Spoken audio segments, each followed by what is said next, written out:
So guys ये week Indian power sector के लिए बहुत गेम चेंजर हो सकता था, एक बड़े गेम चेंजर की तरफ जा सकता था, लेकिन वीक के लास्ट सेशन ने वो सारा गेम अचानक से पलट दिया है।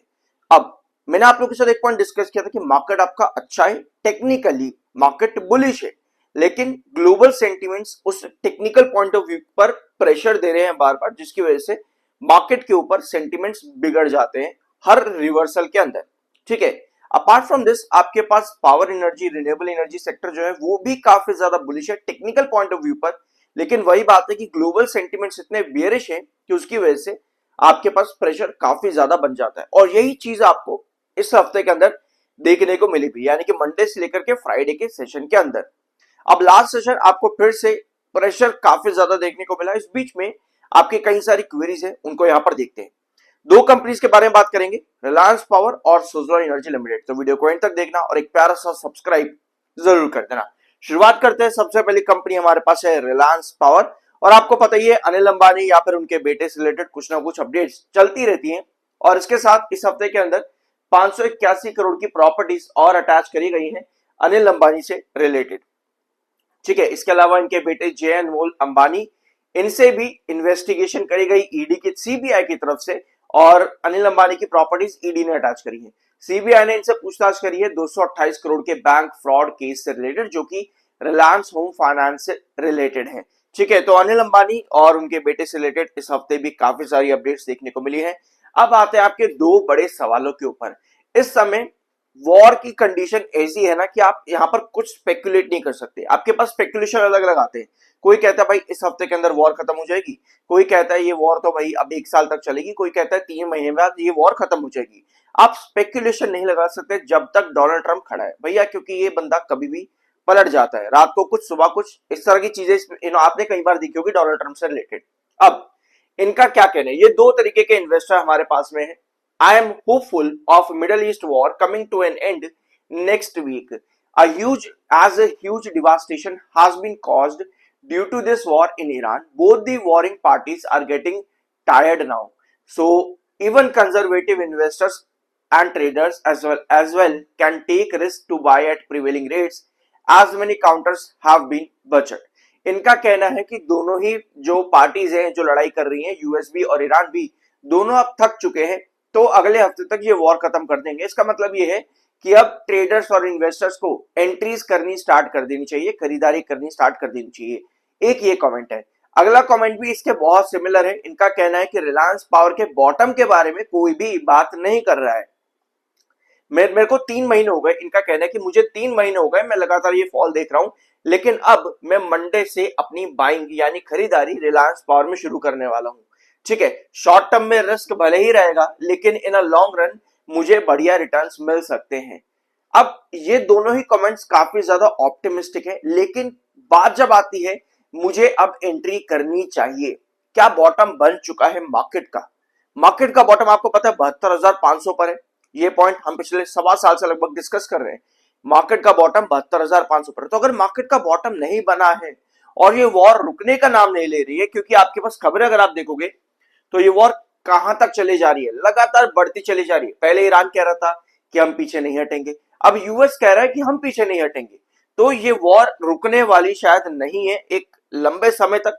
लंबा समय मतलब ये नहीं है कि 2 साल 3 साल, ऐसा नहीं मैं कह रहा। लंबे समय का मतलब ये है कि अगर ये वॉर आने वाले 3 हफ्ते भी चली ना, तो भैया सिचुएशन और बुरी हो सकती है मार्केट्स के लिए। तो इसका मतलब ये है कि अगर आप बॉटम्स ढूंढ रहे हो, तो आपके, मैंने शुरुआत में जो आपको बताया कि रिलायंस, आपके renewable energy sector, power sector जो है वो अच्छे टेक्निकल बेसिस पर हैं, और कहीं ना कहीं इस हफ्ते के अंदर बॉटम्स क्रिएट भी करे। जैसे रिलायंस पावर लिमिटेड एक बढ़िया से 21 के आसपास के बॉटम पर गिरा, यहां पर ड्रॉप किया, और उसके बाद आपको एक रिवर्सल बना करके दिया। ये पूरा कॉन्सेप्ट 3 कैंडल्स का होता है। एक होती है आपकी वेट एंड वॉच कैंडल, अगले सेशन में कंसोलिडेटेड कैंडल, उसके बाद आपकी सेलिंग कैंडल। अब लास्ट के 2 सेशन आप 23.90 के रिजेक्शन पर रिजेक्ट करके वापस से ड्रॉप कर रहे थे रिलायंस पावर के अंदर। सुज़लोन में भी यही सिचुएशन है। ये जो आपको कैंडल मिली थर्सडे के दिन, ये जेफरीज की वजह से थी। मैंने आप लोगों के साथ रिपोर्ट भी डिस्कस करी थी, जेफरीज की वजह से लास्ट थर्सडे की कैंडल। अब अगर यहां पर गिरावट और ज्यादा बनती है, इसका मतलब यह है कि कहीं ना कहीं 21 को तोड़ सकते हैं, क्योंकि अगर मार्केट और बेयरिश है, आपके ग्लोबल सेंटिमेंट्स और बेयरिश है, तो ऐसे सिचुएशन पर बॉटम नहीं है शायद 21 का। अगर आप बॉटम हिट कर रहे हो, इसका मतलब यह है वापस अगर आप बॉटम हिट कर देते हो मंडे के दिन या आने वाले हफ्ते में, इसका मतलब यह है कि अभी भी 21 आपका एक बॉटम प्राइस नहीं है। आपको अभी एंट्री से बहुत ज्यादा बचना चाहिए, बहुत ज्यादा बचना चाहिए। अगर आपको एक बॉटम हिट होता देखने को मिलता है 21 पर, मान लेते अगर बॉटम है, तो आपका प्राइस 23.90 पर अल्टीमेटली बना रहेगा कमिंग सेशंस के अंदर।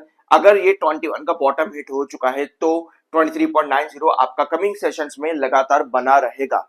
लेकिन अगर बॉटम हिट नहीं हुआ है, 21 के नीचे जाने के चांसेस है, तो आपको वापस से 21 का प्राइस मंडे के दिन देखने को मिल सकता है। तो बॉटम की जब बात आती है, बॉटम आपका तब तक क्रिएट नहीं होता जब तक उसके ऊपर के ट्रेंड्स आपके रेगुलर बेसिस पर बनने स्टार्ट ना हो जाए।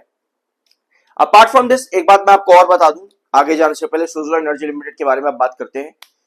अभी मार्केट के सेंटिमेंट्स काफी ज्यादा वीक है, तो बॉटम की जब बात आती है, आपको ये मालूम होनी चाहिए कि पुराने चार्ट्स आपको क्या बता करके गए हैं। यानी 21 अगर एक इंपॉर्टेंट बेस आपका फाइनल बॉटम बेस है, तो उसके नीचे के ट्रेंड्स क्या है, ताकि आप अपने डिसीजन सही तरीके से ले सको कि मुझे बॉटम कहां मिल सकता है। और बॉटम कहां मिल सकता है, वहां पर आपके सभी चीजों का एलिमिनेशन जरूरी है, जिन रीजंस की वजह से अभी के लिए आपको गिरावट देखने को मिल रही है। Otherwise technical point of view पे, जैसे मैंने वीडियो की शुरुआत में भी कहा कि मार्केट अच्छा है, आपके इक्विटीज अच्छे हैं, आपके रिन्यूएबल एनर्जी पावर सेक्टर अच्छे हैं, जस्ट ग्लोबल सेंटिमेंट्स प्रेशराइज कर रहे हैं। तो अब बढ़ते हैं सुज़लोन एनर्जी लिमिटेड में। वीडियो को एंड तक देखना, एक प्यारा सा सब्सक्राइब जरूर कर देना।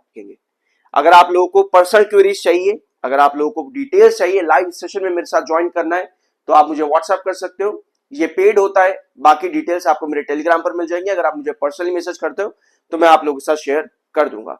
ठीक है, ये है सुज़लोन एनर्जी की पूरी कंडीशन इस हफ्ते के अंदर की। 5 सेशन, 1, 2, 3, 4 और 5। ठीक है, मंडे के दिन आपके पास आती है एक बड़ी फॉल में गिरावट, और आपको पता है ये वाली candle wait and watch candle होती है, मतलब कि यहां पे आपको एक क्रूशियल बेस लाइन के नीचे गिरावट देखने को मिलेगी। क्रूशियल बेस लाइन के नीचे गिरावट आपको देखने को मिलती है, और वहां पर बाहर जब एग्जीक्यूट होते हैं, उसमें चांसेस बहुत आए होते हैं कि अगले सेशन आपको मिलेगा एक ब्रेकआउट, लेकिन उसके नेक्स्ट सेशन में आपके पास सेलिंग आएगी। एक बार यहां पर आओ ब्लैंक स्क्रीन पे। ये 3 कैंडल के कॉन्सेप्ट को समझने के लिए आपको पहले तो एक हॉरिजॉन्टल मार्क करनी पड़ती है, जिसको आप क्रूशियल बेस लाइन कहते हो या फिर, ठीक है। इस कैंडल पर आपके पास आती है गिरावट अचानक से, लेकिन दिन के आखिर में जाता जाता स्टॉक अपने क्रूशियल बेस के पास में कैंडल ड्रॉ कर देता है, बॉडी ड्रॉ कर देता है, जहां पर आपकी क्लोजिंग देखने को मिलती है। अब यही चीज सुज़लोन एनर्जी लिमिटेड में हुई, यही चीज रिलायंस पावर के अंदर भी हुई। इस कैंडल के कॉन्सेप्ट में आपके पास अगला सेशन जो आता है, एक सस्टेनेबल कैंडल आती है, जो कि फिर बायर को इंडिकेट करती है। और इस 3 कैंडल के कॉन्सेप्ट में नेक्स्ट कैंडल जो आपकी आएगी वो सेलर की तरफ आएगी, जिसमें ऊपर की टेल लंबी होती है, और ये वाली कैंडल आपके पास में आएगी किसी एक रेस्ट्रिक्शन जोन के पास में, जहां स्टॉक रिजेक्शन दे करके फिर से आपको गिरावट देगा। लेकिन आप कहोगे भाई ये चीज सुज़लोन एनर्जी लिमिटेड में, चलो 3 कैंडल कॉन्सेप्ट हम लोगों ने यहां पर समझ लिया कि हमारे पास ये वाली कैंडल आती है तो हमको एक ब्रेकआउट की 2 सेशन के अंदर सस्टेनेबिलिटी के चांसेस मिलते हैं कि इस पोजीशन पर हम एंट्री और एग्जिट अपने पॉइंट्स मार्क करके चल सकते हैं कि एक क्रूशियल बेस है, एक रिजेक्शन, और हमने यहां पर अपना डिसीजन लिया तो हमें इतना 3 सेशन के अंदर मार्जिन निकल गया हम लोगों का। लेकिन आप कहोगे कि भाई अगले सेशन ना रिलायंस पावर ने, सॉरी सुज़लोन एनर्जी लिमिटेड ने अपना ये रिजेक्शन भी ब्रेकआउट किया। अब आपके पास इस रिजेक्शन से सेलिंग तो जरूर आई है, लेकिन उसके अगले सेशन में आपके पास आई जेफरीज की रिपोर्ट। जेफरीज ने जैसे ही ये रिपोर्ट दी, आपको मार्केट में रिन्यूएबल एनर्जी स्टॉक्स भागते देखने को मिले, पावर स्टॉक्स भागते देखने को मिले। तो अगले सेशन में आप आ जाते हो एक रिस्ट्रिक्शन पर, जो कि बनता है आपका कहां पे, एट दिस लेवल 43.104 प्रिसाइज। अगर मैं आपको बताऊं तो 43.10 पर जाकर के आपका रिजेक्शन, और पिछले 2 सेशन, लास्ट वीक के लास्ट के 2 सेशन आपको यहीं पर से वापस सेलिंग देखने को मिलती है। ठीक है, अब लास्ट सेशन की जो कैंडल है एक कंसोलिडेटेड कैंडल है। कंसोलिडेटेड कैंडल यूजुअली आपको पता है क्या इंडिकेट करती है, मार्केट का इंतजार करती है, मार्केट का इंतजार। इस तरह की कैंडल्स को आप डॉजी कैंडल भी कहते हो, जहां पर आपके पास डिसीजन जो होते हैं ना वो एक्यूरेट नहीं होते। मतलब आप इन कैंडल्स को देख करके ये पता नहीं लगा सकते कि अगले सेशन में गिरावट आएगी या फिर तेजी आएगी। आप इस वाली कैंडल को देख करके पता लगा सकते हो, ये वाली कैंडल पर भी पता लगा सकते हो, और जो थर्सडे के दिन बनी इस वाली कैंडल पर भी आप ये चीजें पता लगा सकते हो कि नेक्स्ट पॉसिबिलिटी क्या है। लेकिन एक कंसोलिडेटेड कैंडल पर आप ये चीजें नहीं एंटिसिपेट कर सकते अगले सेशन में क्या होगा। यानी सबसे इंपॉर्टेंट है मार्केट, मार्केट कैसा परफॉर्म करेगा। अगर मार्केट आपका गैप डाउन पर है या फिर बेयरिश है तो आपको ये तेजी नहीं देखने को मिलेगी। आपका रिस्ट्रिक्शन 43.10 पर जो है वो आपको नहीं होता देखने को मिलेगा। मतलब चांसेस पर ये बनता है अगर आपका मार्केट गैप डाउन पर है या फिर गिरावट में है तो आपका स्टॉक भी यहां पर एक ओपनिंग देते हुए, ओपनिंग में यहां देते हुए आपको धीरे धीरे करके बॉडी नीचे की तरफ कवर हो जाती है, जो कि आपका एक फॉल इंडिकेट करती है। ये सब चीजें किसी भी एक कंसोलिडेटेड कैंडल के बाद मार्केट के ऊपर डिपेंड करती है कि मार्केट किस तरह का परफॉर्म कर रहा है। एक कंसोलिडेटेड कैंडल आपको कभी भी फाइनल डिसीजन नहीं बताती जब तक आपका सेशन के पहले के 2 घंटे ना बीत जाए। मतलब कि सेशन इस वाली कैंडल के आने वाले सेशन के अंदर के 2 घंटे पहले के 1 से 2 घंटे जब तक ना बीत जाए, क्योंकि ओपनिंग आपकी यूजुअली कहां पर होती है, जहां आपकी क्लोजिंग आई है उस कैंडल की, कंसोलिडेटेड कैंडल की, वहां पर आपके पास ओपनिंग होगी, इस तरह की आपकी बॉडी क्रिएट होगी और फिर डिसाइड होगा कि आपके पास बॉडी नीचे जाएगी या फिर ऊपर। ठीक है, तो ये कैंडल आपको इंडिकेट करती है कुछ इस तरह की पोजीशन। अब अगर सुज़लोन एनर्जी लिमिटेड के आप लॉन्ग टर्म चार्ट पर यहां देखोगे तो आपको कुछ नजर आएगा। क्या है कि आपको ये कैंडल जो मैंने अभी आपको दिखाई, ठीक है, वेट एंड वॉच कैंडल, आपको हर बार ये कैंडल देखने को मिल रही है सुज़लोन एनर्जी लिमिटेड के अंदर, यहां पर भी हर बार। और हर बार सुज़लोन क्या कर रहा है, थोड़ी सी रिकवरी देता है, थोड़ी सी रिकवरी देता है, थोड़ी सी रिकवरी यहां पर भी दी, छोटी सी रिकवरी इधर भी दी और एक रिकवरी इधर भी दी, लेकिन अल्टीमेटली आपको बार बार ये फॉल देखने को मिलता है।